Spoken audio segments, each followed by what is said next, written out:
Prepárense porque hoy vamos a destapar la caja de los truenos con una lista de los 10 actores más implacables y duros que jamás han pisado la historia de Hollywood. Olvídense de los dobles de acción y los efectos especiales.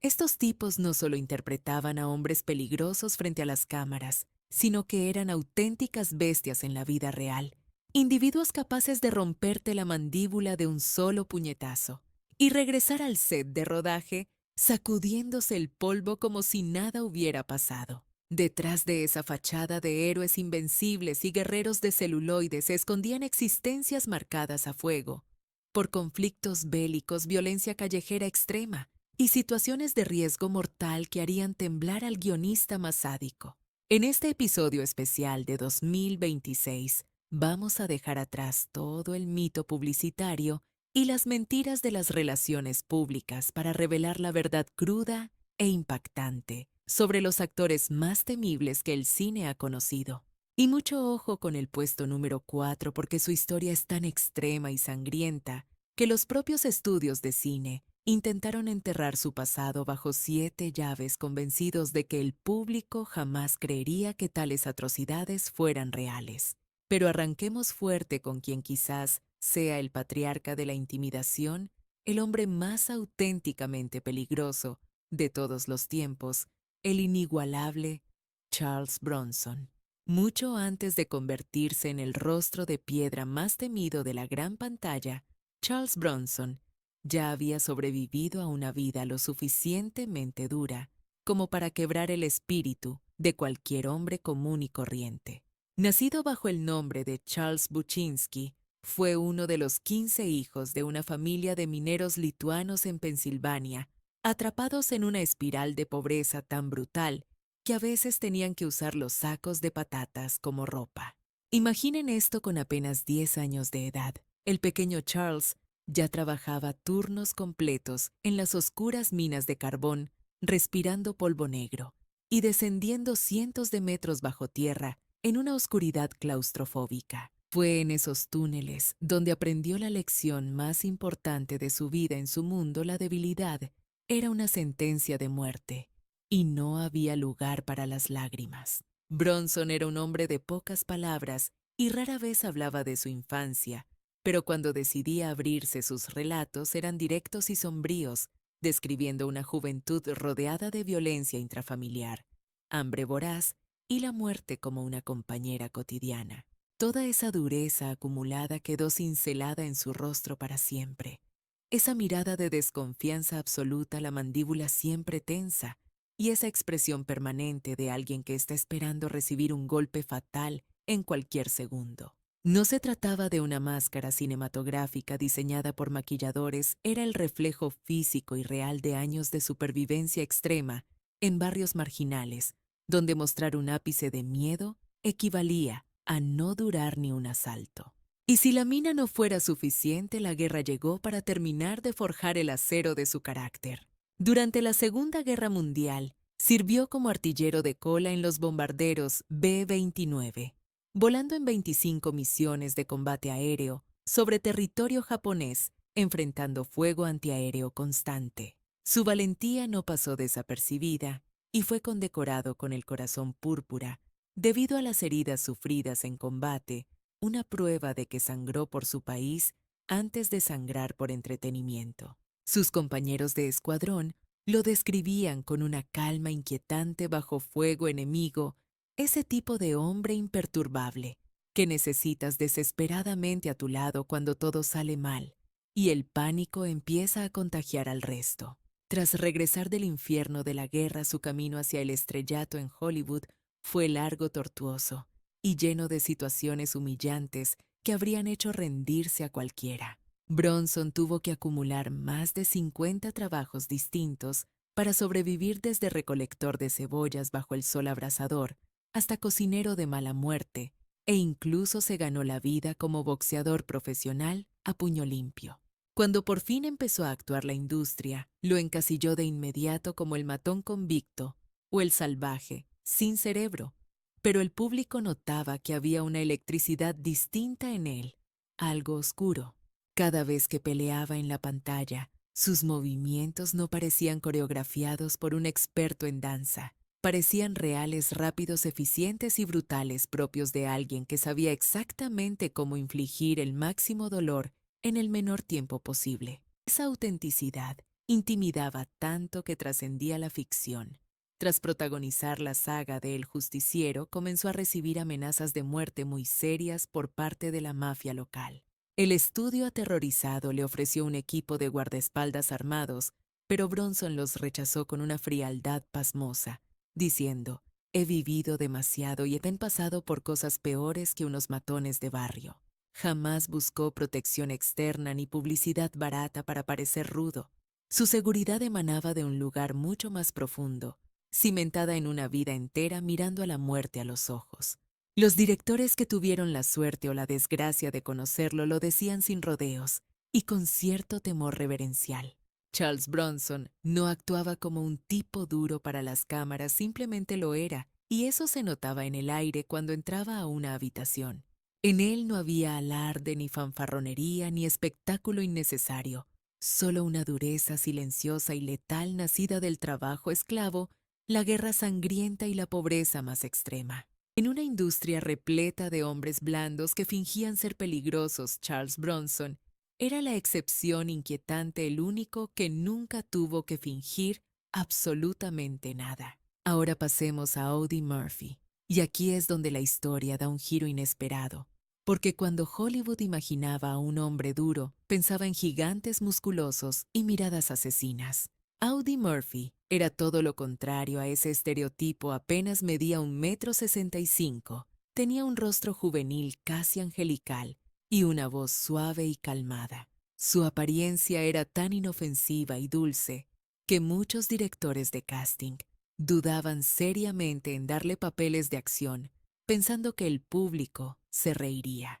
Pero nadie, absolutamente nadie, sospechaba que detrás de ese aspecto frágil se ocultaba el hombre más letal y peligroso que jamás había pisado un set de cine en toda la historia. Antes de ponerse frente a una cámara, Murphy ya había sobrevivido al infierno en la tierra. Durante la Segunda Guerra Mundial, se convirtió en el soldado estadounidense más condecorado de todos los tiempos. La leyenda se forjó en Francia cuando con tan solo 19 años protagonizó uno de los actos de valor más suicidas registrados. Resistió completamente solo el ataque masivo de una compañía alemana entera durante casi una hora, herido, sin munición y rodeado, pero manteniendo su posición como un demonio. Y no solo aguantó, sino que lideró un contraataque brutal. Por ese acto sobrehumano, recibió la Medalla de Honor, el máximo reconocimiento militar de Estados Unidos, y eso fue solo la punta del iceberg. Murphy obtuvo literalmente todas las medallas al valor posibles en el ejército de su país, sumando además 5 condecoraciones extranjeras de naciones aliadas. Para que se hagan una idea de la magnitud, antes de cumplir los 21 años, este chico tímido ya tenía 28 medallas colgadas en el pecho.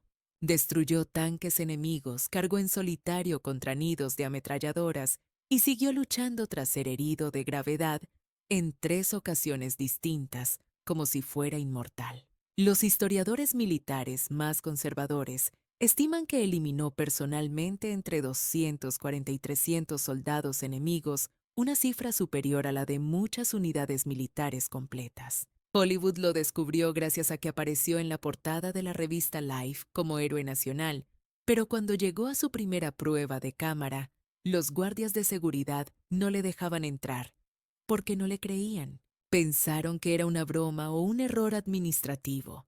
Aquel joven tímido y bajito no podía ser el Rambo de la vida real que todos esperaban, y la ironía era brutal.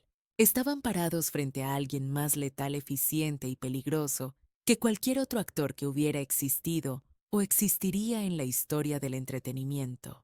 En la película Regreso del Infierno, Murphy se interpretó a sí mismo recreando su propia guerra, pero lo más curioso es que los productores exigieron suavizar el guión drásticamente. Tuvieron que eliminar varias de sus hazañas reales del metraje final porque parecían tan exageradas e imposibles que la audiencia habría pensado que era pura ciencia ficción. Incluso el propio director tuvo que confesar que la realidad superaba cualquier guión de Hollywood. La guerra se había incrustado en su alma y jamás lo dejaría libre. La mente de Murphy era un campo de batalla activo, devastado por un trastorno de estrés postraumático tan severo que convertía cada día en una lucha por la cordura. Las noches eran su peor enemigo. Dormía aferrado a una pistola cargada bajo la almohada, despertando entre gritos y empapado en sudor frío buscando una amenaza invisible, mientras que ante las cámaras lucía tímido y gentil en la oscuridad de sus pesadillas, resurgía el asesino eficaz que la guerra había forjado. Audie Murphy jamás pretendió ser el tipo rudo del cine, pero tras esa fachada de rostro angelical se escondía un hombre que había descendido a los infiernos del combate y, en cierto modo, nunca logró salir de allí completamente. Hablemos ahora de una leyenda indiscutible, Steve McQueen. A este hombre no lo fabricó la industria del entretenimiento. De hecho, el cine apenas podía mantener el paso de su volcánica y auténtica personalidad. Mucho antes de ser coronado como el rey del cool McQueen, ya arrastraba un pasado oscuro, una infancia desgarrada por el abandono total, abusos constantes y una necesidad desesperada de huir de todo. Con tan solo 14 años decidió escapar de su hogar aprendiendo a golpes que la calle no tiene piedad con los frágiles. Esa rebeldía juvenil no fue una pose para la fama, sino el núcleo mismo de su carácter indomable. Fue en el año 1947 cuando decidió buscar un nuevo rumbo y se enlistó en el riguroso cuerpo de Marines de los Estados Unidos. Su paso por la milicia fue un desastre absoluto al principio, acumuló degradaciones por su falta de disciplina, arrestos constantes, y pasó semanas enteras encerrado en el calabozo militar por su actitud desafiante. Sin embargo, justo cuando todos apostaban por su fracaso inminente, McQueen demostró que estaba hecho de un material diferente, uno mucho más resistente. Durante unas maniobras heladas en el Ártico, se jugó el pellejo para rescatar a 5 de sus compañeros marines justo cuando su tanque comenzaba a ser tragado por las aguas bajo el hielo. Terminó su servicio recibiendo una baja con honores, no como el héroe de cartón que venden las películas, sino como un superviviente real que se había ganado el respeto a pulso. Hollywood nunca logró domesticarlo. Mientras sus colegas cuidaban sus rostros millonarios, McQueen perseguía el peligro real, exigiendo realizar sus propias acrobacias y mirando con desdén la idea de usar dobles. En la icónica película La Gran Evasión, fue él quien tomó el control del manillar para ejecutar casi todas las secuencias de alto riesgo en motocicleta. Únicamente el legendario salto sobre la valla le fue vetado terminantemente por las compañías de seguros que temían perder a su estrella. Y no fue por falta de habilidad, sino porque la maniobra era tan suicida que incluso para los estándares de Hollywood resultaba una locura inaceptable. Su sed de velocidad no era un truco publicitario. Era una obsesión genuina que trascendía la pantalla grande.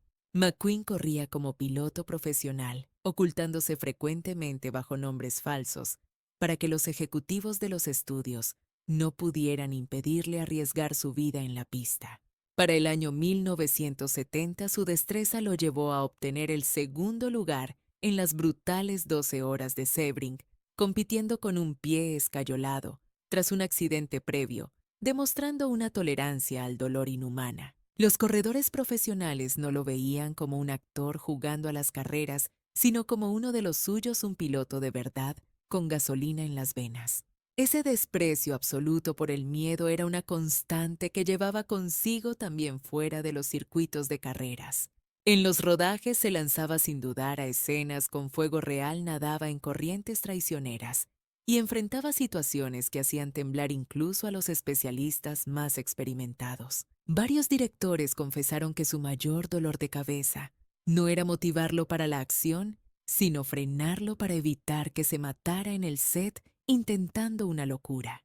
Cuando las autoridades le notificaron que su nombre aparecía en la lista negra de la familia Manson como objetivo de asesinato, McQueen no corrió a esconderse tras un muro de guardaespaldas. Simplemente comenzó a llevar una Magnum cargada a todas partes. Esa fue su única y contundente respuesta ante la amenaza de muerte. Steve McQueen no actuaba de tipo duro. Vivía impulsado por una necesidad visceral de desafiar a la parca y sostenerle la mirada hasta el último segundo. Y luego está Lee Marvin. Lee Marvin no necesitaba fingir que era un hombre peligroso. Él encarnaba exactamente el tipo de presencia oscura que el peligro reconoce y respeta al instante. Antes de que Hollywood explotara su rostro como ícono de la dureza, Marvin ya cargaba con una vida marcada por la violencia auténtica, no la coreografiada, sino la que es sucia, rápida y letal. Todo ese horror vivido quedó tatuado en su postura, en la frialdad de sus ojos y en la forma amenazante en que llenaba el espacio frente a las cámaras. Durante la Segunda Guerra Mundial, prestó servicio en el infierno del Pacífico, uno de los escenarios más sanguinarios de todo el conflicto global. Como soldado de la Cuarta División de Marines, se enfrentó a la muerte cara a cara en la batalla de Saipán en 1944. Fue allí donde el destino lo alcanzó una ráfaga de ametralladora. Le destrozó el nervio ciático dejándolo herido de gravedad en medio del caos. Pasó un año entero en hospitales recuperándose y le quedó una cojera permanente, un defecto que más tarde convertiría en un rasgo distintivo de sus personajes. Su sacrificio le valió la medalla del corazón púrpura. Marvin jamás idealizó la batalla. Cuando hablaba de sus días en el frente lo hacía con una crudeza que helaba la sangre. Fui un francotirador en el Pacífico, solía recordar con cinismo. Me dispararon en el trasero y me mandaron a casa, eso fue todo. Dijo en una ocasión, dejando claro que para él, quien decía disfrutar la guerra, era un mentiroso o un ignorante. Esa honestidad brutal era el cimiento sobre el que construyó su inigualable presencia escénica. Haber vivido el horror le otorgó algo que muy pocos actores poseen: un entendimiento profundo y real de lo que significa la violencia. Los directores que colaboraron con él aseguraban que Marvin sabía instintivamente cómo se mueve un asesino antes de atacar, cómo respira y cómo reacciona un hombre dispuesto a matar. En cintas legendarias como 12 del Patíbulo o A Quemarropa, su actuación traspasaba la pantalla. Su violencia no tenía nada de teatral. Era seca, fulminante y aterradora, porque nacía de recuerdos verídicos que lo atormentaban. Fuera del set, esa aura de dureza era palpable. Sus compañeros contaban que cuando Lee Marvin entraba en una habitación, la atmósfera cambiaba drásticamente. Había una energía oscura en él que imponía un silencio inmediato y respetuoso. La anécdota que más resuena en los pasillos de Hollywood es aquella batalla campal, en un bar de mala muerte, donde se enfrentó a una pandilla de leñadores. Imagínate la escena: Marvin, un veterano, que ya peinaba canas en sus 40, plantando cara a jovenzuelos rebosantes de testosterona y manteniéndose firme como una roca hasta que las sirenas de la policía inundaron el lugar. Lo verdaderamente escandaloso no fue la pelea, sino lo que ocurrió al amanecer. Se presentó en el set de grabación con la cara hecha un mapa y el cuerpo molido a golpes, pero con una frialdad absoluta. Se negó a pedir bajas o retrasar la producción, demostrando de qué pasta estaba hecho. Pero no nos equivoquemos: lo que convertía a Lee Marvin en una especie en extinción no eran solo sus puños de acero, sino esa fascinante y peligrosa combinación de fuerza bruta con una mente aguda, reflexiva, y un alma atormentada que rozaba lo filosófico. Este hombre había descendido a los infiernos durante la guerra, presenciando atrocidades que romperían a cualquiera, y esa oscuridad se quedó pegada a su piel, otorgándole una profundidad en la mirada que resultaba verdaderamente perturbadora. Por eso, cuando le veías en la gran pantalla jurando acabar con alguien, se te helaba la sangre.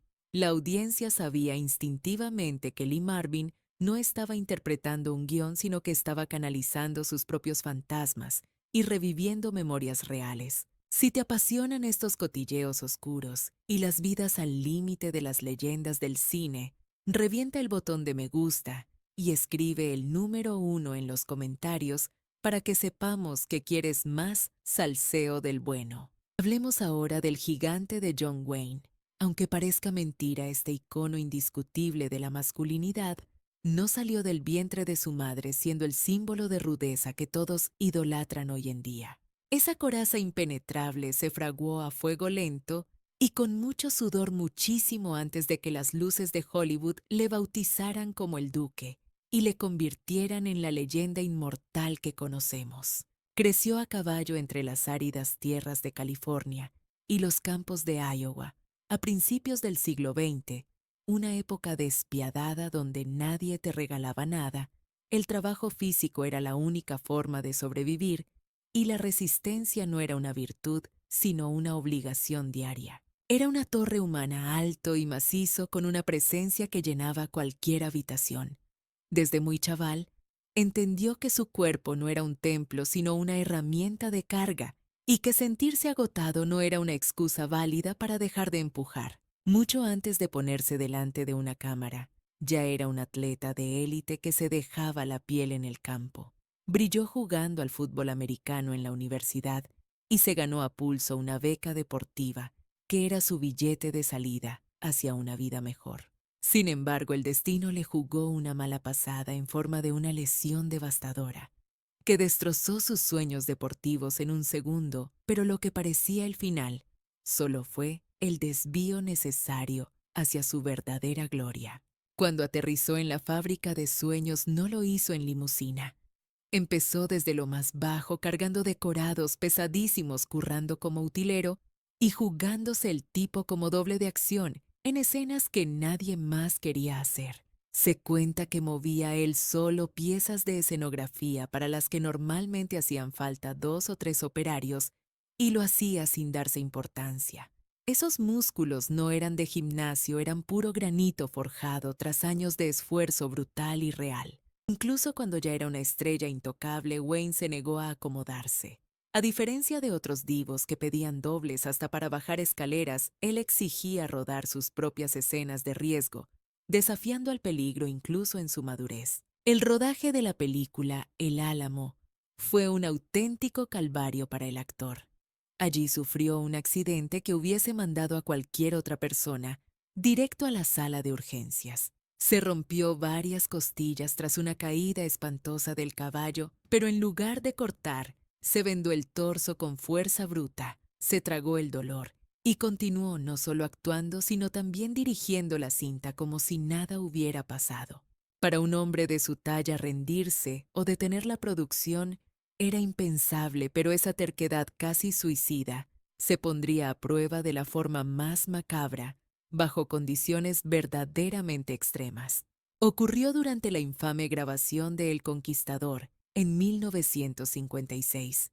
Rodaron en el desierto de Utah, justo al lado de donde el gobierno realizaba pruebas atómicas, respirando polvo radiactivo día y noche. Fue una sentencia de muerte a largo plazo. Décadas más tarde, las estadísticas confirmaron la tragedia cuando una gran parte del equipo, incluido el propio Wayne, desarrolló cánceres agresivos por culpa de esa exposición irresponsable. A pesar de tener la muerte acechando, siguió aceptando papeles que requerían un desgaste físico brutal durante años, convencido de que su voluntad de hierro podía doblegar a la enfermedad y obligar a su cuerpo a seguir funcionando. Su umbral del dolor era algo de otro planeta. En la película, la historia más grande jamás contada, se destrozó los ligamentos del hombro en plena toma y ni siquiera parpadeó ante la cámara. Cualquier otro habría gritado, «corten», pero él se negó rotundamente a parar la maquinaria del rodaje por algo que consideraba una molestia menor. Y lo más increíble llegó después cuando en 1964 le extirparon un pulmón y varias costillas por el cáncer. Regresó al set de Los hijos de Katie Elder para hacer sus propias escenas de acción, desafiando toda lógica médica y aterrorizando al equipo. Incluso sus detractores más feroces que odiaban sus posturas políticas tenían que morderse la lengua y admitir una verdad que caía por su propio peso ante tales demostraciones. Que John Wayne era una bestia parda, un ser físicamente indestructible, hecho de otra pasta que ya no se fabrica en estos tiempos. El tipo aguantaba jornadas maratonianas bajo un sol de justicia, soportaba lesiones que incapacitarían a un caballo y volvía al set al día siguiente fresco, como una rosa. No era un actorito fingiendo ser duro para la galería. Era un hombre que había vivido en la trinchera toda su vida, y esa verdad, más que cualquier línea de guión, se le notaba en la mirada. ¿Y qué decir de Kirk Douglas, otra leyenda que tal baila y cuya historia te dejará helado? Antes de coronarse como uno de los titanes más imponentes de la época dorada de Hollywood, Kirk ya era un superviviente nato que había aprendido a pelear literalmente por cada bocanada de aire. Nació con el nombre de Isur Danielovich, hijo de inmigrantes judíos, en un hogar donde la pobreza no era solo un estado, sino una condena diaria asfixiante y cruel. Pasó días enteros con el estómago rugiendo de hambre y noches en vela sin saber si tendrían techo o comida al día siguiente, una miseria que te marca para siempre. Siendo apenas un crío, ya se buscaba la vida vendiendo bocadillos a los obreros, forjando un carácter de hierro y una determinación feroz que se convertiría en su sello personal, la negativa absoluta a tirar la toalla. Toda esa dureza callejera adquirida en la infancia la canalizó y transformó en una disciplina física, casi militar, que le serviría el resto de sus días. Douglas no era fachada, era pura potencia. Antes de ser actor, fue luchador de competición y se ganó una beca universitaria gracias a su talento en la lona, donde no había coreografías ni trucos, solo combate real y sudor. En ese mundo brutal aprendió a convivir con el dolor, a utilizar su cuerpo como un arma letal y a imponer su voluntad, incluso cuando sus músculos gritaban pidiendo clemencia. Pero si la vida civil fue dura, la guerra llegó para poner a prueba cada fibra de su ser y llevarlo al límite de lo soportable. Cuando estalló la Segunda Guerra Mundial no se escondió. Sirvió como oficial de comunicaciones en la Marina de los Estados Unidos, embarcado en un cazasubmarinos en mitad del océano.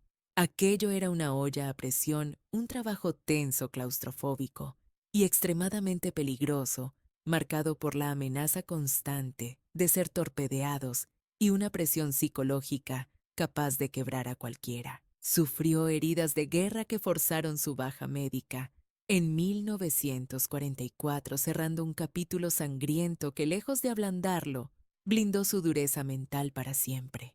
Ya en los platós de cine, Douglas no era el típico actor cómodo y dócil. Era una fuerza de la naturaleza, un huracán que arrasaba con todo a su paso. Para la mítica Espartaco, se entrenó como un gladiador real junto a luchadores y especialistas, obsesionado con que cada golpe y cada gota de sangre en pantalla parecieran auténticos. Se empeñaba en ejecutar caídas suicidas y maniobras de alto riesgo que los coordinadores de seguridad le suplicaban que no hiciera por pura prudencia y miedo a una desgracia. En una de esas locuras resultó herido de verdad, pero para asombro y terror de sus compañeros, reapareció en el rodaje, apenas 2 días después, listo para otra toma, como si fuera inmortal. Con el paso de las décadas, su capacidad sobrehumana para resistir lo imposible dejó de ser un simple rumor para convertirse en una leyenda viva. Corría el año 1991 cuando la tragedia tocó a su puerta de la forma más brutal posible.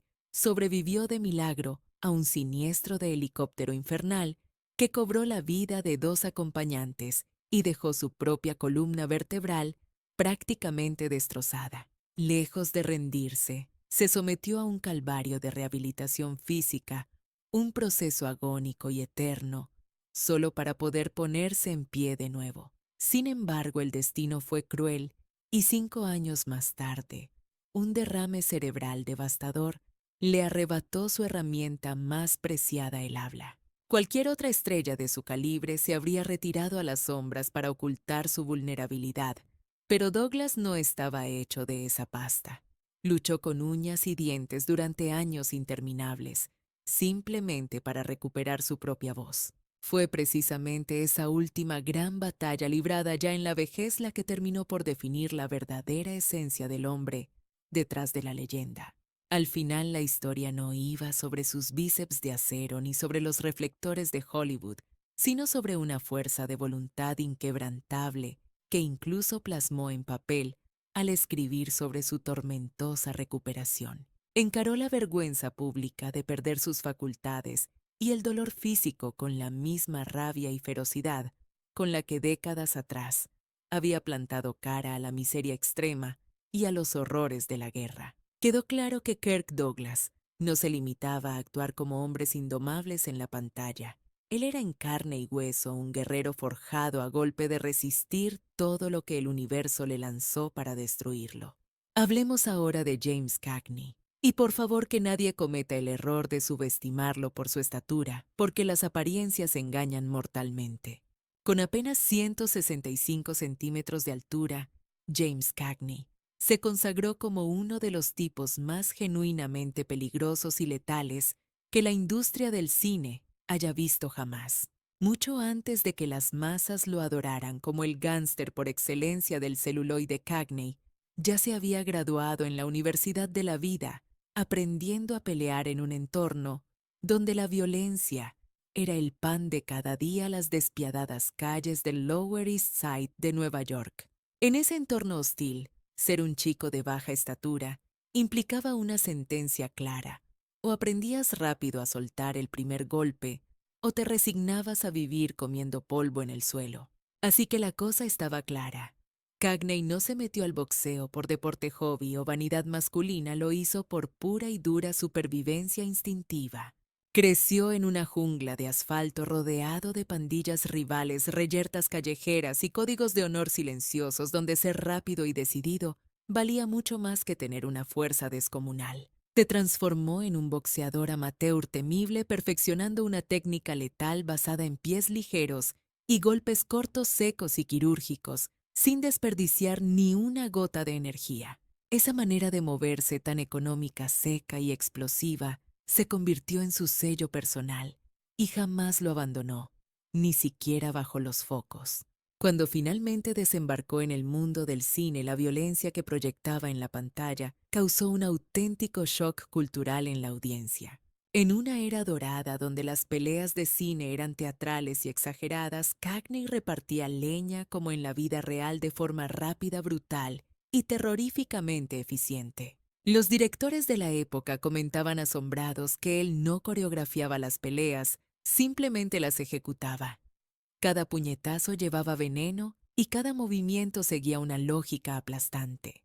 El público no entendía racionalmente por qué le resultaba tan creíble, pero sentían el peligro real que emanaba de él. Además, su físico guardaba un as bajo la manga. Resulta que también era bailarín profesional y esa formación le otorgó un control corporal casi sobrenatural, creando una mezcla hipnótica de elegancia fluida y agresión pura. Tenía la capacidad inquietante de pasar de la calma más absoluta a un estallido de violencia frenética en una fracción de segundo. Esa dualidad hacía que sus escenas violentas fueran mucho más perturbadoras, pues no parecían actuadas, sino estallidos inevitables e improvisados de furia. Fuera de los estudios y las cámaras, Cagney tenía la reputación de ser un hombre al que era mejor no buscarle las cosquillas. No era un buscapleitos, pero tampoco retrocedía un milímetro. El legendario Bob Hope comentó en una ocasión que Jimmy era esa clase de tipo capaz de noquearte de un solo golpe para luego ayudarte a levantarte caballerosamente y sacudirte el polvo de la ropa. No había malicia ni rencor en sus actos, solo reglas de juego muy claras. Cuando le preguntaban sobre su dureza, Cagney respondía con una honestidad brutal. Explicaba que cuando creces siendo el pequeño en un barrio salvaje, la vida te da dos opciones: educar tus puños para defenderte o acostumbrarte a ser la víctima que siempre cae. Él eligió mantenerse firme sobre sus dos pies y esa decisión infantil fue lo que elevó a James Cagney por encima del resto, convirtiéndolo no solo en un actor duro, sino en un tipo auténtico de los que ya no quedan. Mil gracias por acompañarnos en este recorrido por las vidas de estas leyendas inmortales en el video de hoy. Si disfrutaste el contenido, revienta el botón de me gusta y suscríbete para motivarnos a seguir trayéndote más biografías impactantes en este año 2026. Pasemos ahora a Charlton Heston, un hombre que incluso estando en absoluto silencio, no parecía pertenecer al mundo de los mortales comunes. Emanaba una presencia tan monumental y solemne que daba la impresión de haber nacido exclusivamente para encarnar a figuras históricas más grandes que la vida misma. Sin embargo, es vital entender que esa grandeza no fue un producto fabricado en los estudios de cine. Su carácter se forjó a fuego mucho antes en el mundo real, en escenarios donde el peligro no tenía guión y donde el valor no se podía fingir con efectos especiales. Durante los años oscuros de la Segunda Guerra Mundial, Heston sirvió a su país como artillero aéreo en la Fuerza Aérea del Ejército de los Estados Unidos. Se jugaba la vida volando en bombarderos B-25 a miles de metros de altura, mientras el fuego antiaéreo enemigo intentaba derribarlos desde el suelo. Rara vez hablaba de esa etapa bélica, pero cuando lo hacía dejaba claro que estar atrapado en una lata de metal bajo ataque constante te enseña rápido el valor de la calma y el peso real del miedo. Esa experiencia al límite marcó su ADN para siempre, y al llegar a Hollywood, Heston llevó esa disciplina y dureza militar a niveles extremos en su trabajo.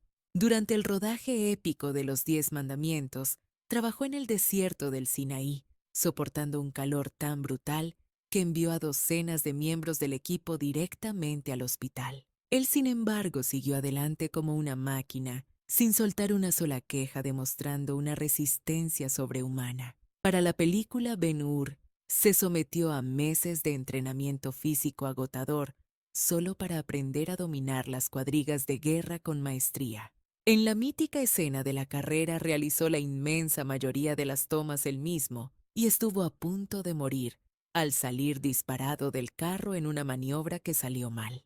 Aquello no era simple actuación, era riesgo real y tangible. Su compromiso con la autenticidad rozaba la obsesión y la obstinación pura. Más tarde, en la agonía y el éxtasis para poder interpretar fielmente a Miguel Ángel pintando la Capilla Sixtina, Heston llevó su cuerpo al límite nuevamente. Pasaba horas interminables cada día con los brazos alzados por encima de la cabeza, imitando la postura del pintor renacentista. El dolor muscular llegó a ser tan severo que requirió intervención médica constante, pero cuando le ofrecieron trucos de cámara o descansos para aliviar la tortura, se negó rotundamente a aceptarlos. Para él el sufrimiento en la gran pantalla no podía fingirse, tenía que vivirse en carne propia. Directores y colegas se quedaban helados comentando su resistencia que parecía de otro planeta. La legendaria Sofía Loren jamás olvidaría verlo bajo un sol que derretía las piedras cargando armaduras de metal de más de 30 kilogramos, sin soltar ni una queja ni pedir un respiro. Jamás se le escuchó alzar la voz ni exigir los caprichos típicos de una estrella. Él llegaba, se ponía el vestuario y cumplía su misión como un soldado raso. Esa mezcla letal de potencia física bruta y una autodisciplina de hierro lo ponía en una liga propia, dejando atrás incluso a los tipos más duros de aquella época dorada del cine. Pero Heston no era solo un portento físico. Su verdadera armadura residía en su carácter, demostrando un coraje moral que pocos se atrevían a exhibir en público.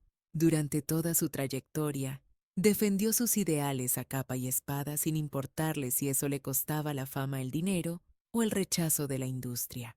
Te cayeran bien o mal sus posturas políticas, había una verdad innegable: Charlton Heston no sabía lo que era dar un paso atrás.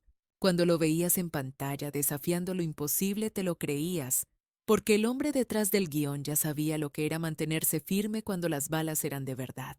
Y luego tenemos al indomable Robert Mitchum. Este tipo nunca tuvo que esforzarse para parecer rudo.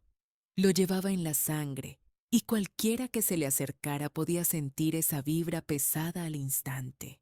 Mucho antes de convertirse en la cara más icónica del cine negro, Mitchum ya había sobrevivido a un infierno personal que hacía que sus papeles de chico malo parecieran un juego de niños. Esa coraza no la aprendió en clases de teatro. La traía puesta desde que era un crío, forjada a golpes de realidad. Se quedó sin padre muy joven y la vida lo obligó a madurar a la fuerza perdiendo la inocencia antes de tiempo. Creció en plena Gran Depresión, viviendo como un vagabundo adolescente saltando a trenes de carga en movimiento y aceptando cualquier chamba miserable, solo para llenar el estómago. Picó piedra cavando zanjas bajo a las minas de carbón y se subió al ring no por gloria, sino porque necesitaba los billetes para sobrevivir un día más. Entre las cuerdas aprendió que la vida te golpea y tú tienes que aguantar el dolor y devolver el puñetazo sin pestañear con la sangre fría de un asesino. Esa nariz destrozada que lo hizo famoso no era obra de maquilladores ni efectos especiales. Era un souvenir permanente de sus peleas callejeras. Uno de sus momentos más oscuros fue cuando acabó encadenado en Georgia, arrestado solo por vagar sin rumbo. Fue una temporada corta pero absolutamente infernal. Allí descubrió un sistema despiadado donde los guardias imponían su ley a base de palizas y humillaciones diarias que quebraban el espíritu. Aquello le dejó una cicatriz profunda en el alma y le enseñó exactamente cómo funciona el poder y la autoridad cuando nadie está mirando. Al aterrizar en Hollywood, Mitchum siguió siendo el mismo salvaje. No necesitaba fingir intensidad ni inventarse personajes porque le sobraba autenticidad. Los directores confesaban sentir una amenaza real en su presencia, una calma tensa y peligrosa que ningún actor de método podría replicar jamás. Durante el rodaje de La Noche del Cazador, dejó al equipo técnico con la boca abierta demostrando una fuerza bruta descomunal. Levantaba a Shelley Winters como si fuera una muñeca de trapo repitiendo la toma una y otra vez sin sudar, como si su cuerpo estuviera hecho de acero. Su leyenda de chico malo traspasó la pantalla cuando en 1948 lo arrestaron por posesión de marihuana, un escándalo que en esa época destruía vidas. Mitchum se comió 60 días tras las rejas sin hacer drama, sin pedir perdón y sin hacerse la víctima ante la prensa sensacionalista. Lejos de hundirlo, salió de la cárcel luciendo más peligroso e intocable que nunca. Parecía un hombre al que nada podía romper. Siempre se burlaba de su oficio diciendo que solo tenía 2 registros con caballo y sin caballo. No era falsa modestia, era que sabía lo que importaba de verdad. Habiendo visto el verdadero rostro de la miseria humana, le resultaba imposible tomarse en serio el mundo de fantasía de Hollywood. Cuando notabas ese cansancio, cinismo y peligro en su mirada, no estabas viendo actuación. Estabas viendo una vida entera de batallas reflejada en silencio. Cerramos con el gran Anthony Quinn, quien jamás pisó una escuela de drama para aprender a tener presencia escénica. Su carisma se forjó a base de puro instinto de supervivencia en las calles. Nació en Chihuahua bajo el fuego de la Revolución Mexicana. Sus primeras memorias eran el sonido de las balas y la huida constante entre soldados. Al cruzar a Estados Unidos, su familia no halló el paraíso, sino una miseria absoluta en los barrios más peligrosos y duros de Los Ángeles. Allí Quinn entendió desde muy pequeño que su cuerpo era la única arma fiable con la que contaba para no hundirse.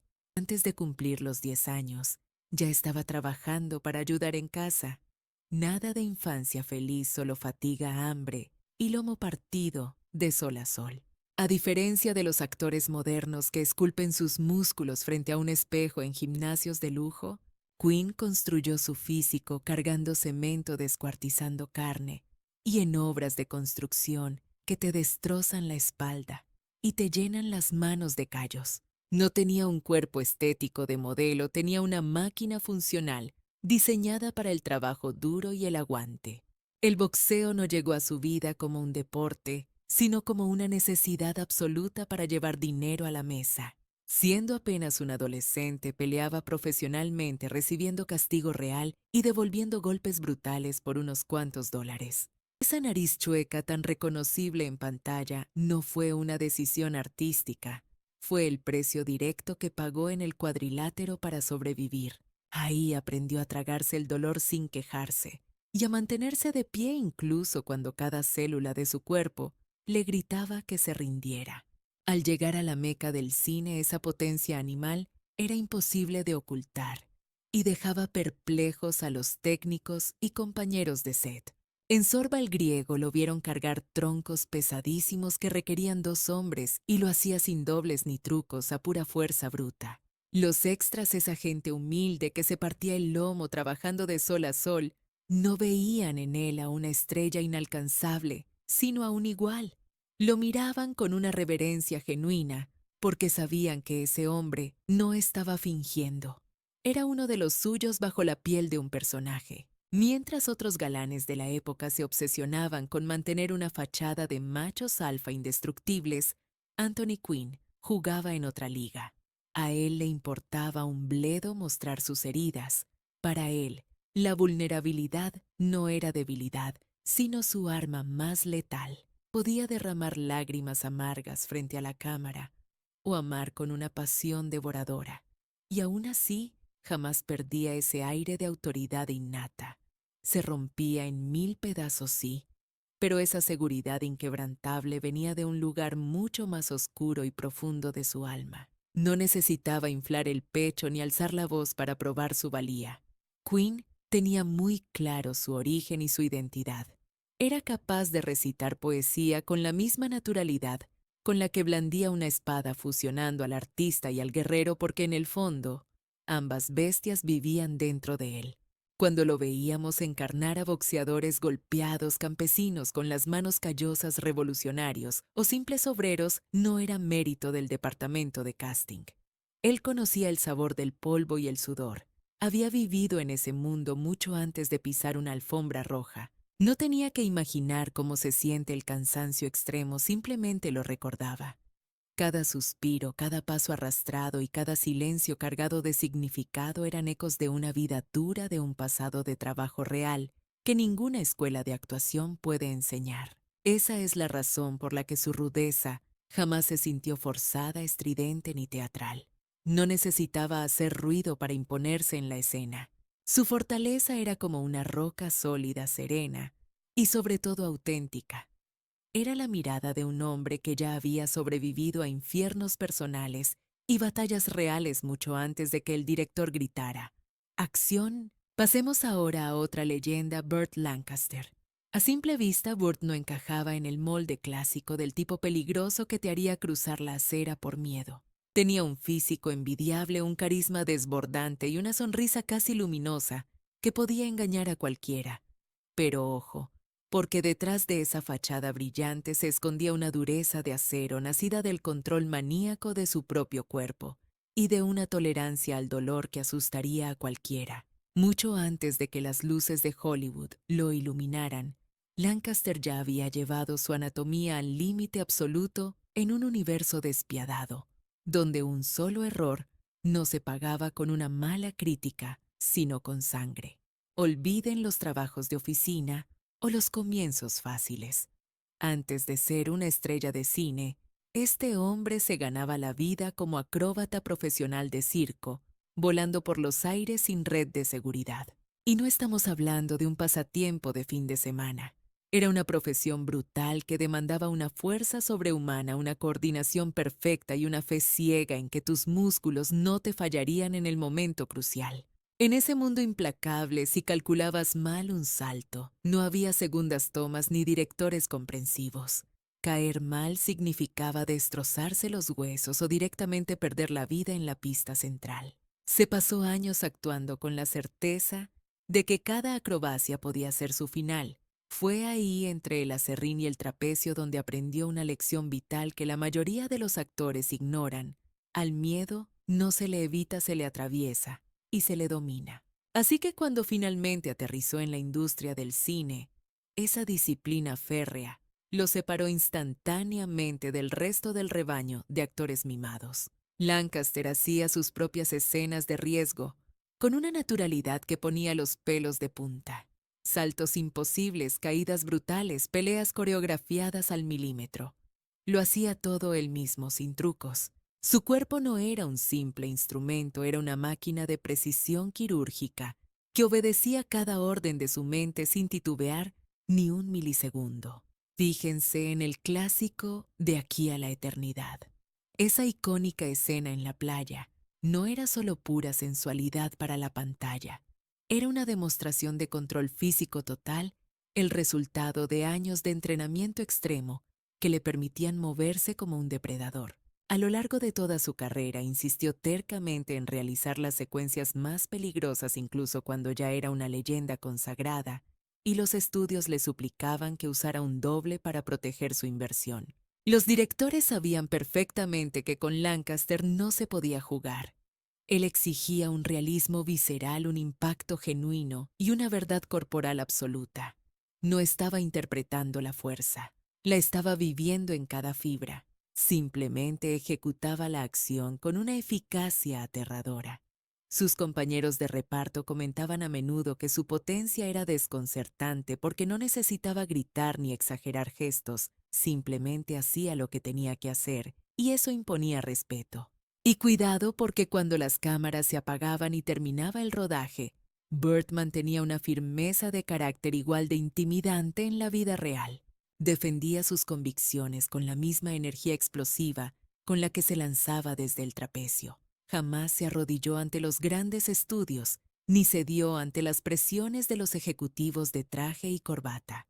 El circo le había enseñado una verdad inmutable que aplicó en Hollywood: la confianza en uno mismo no es algo que se negocia en una mesa de reuniones, es algo que se ejerce cada segundo para sobrevivir. Burt Lancaster personificó una clase de dureza muy diferente a la habitual. No era la del matón callejero que busca pelea en un bar, ni la del soldado curtido por los horrores de la trinchera. Su fuerza provenía de ser un hombre que ha dominado su propia biología hasta el extremo y que ha aceptado el riesgo mortal como una parte natural e inevitable de su existencia diaria. Podía parecer un tipo encantador en reposo, pero en cuanto se movía, quedaba dolorosamente claro que estaba hecho de una materia distinta, una aleación humana mucho más resistente que la del resto de los mortales.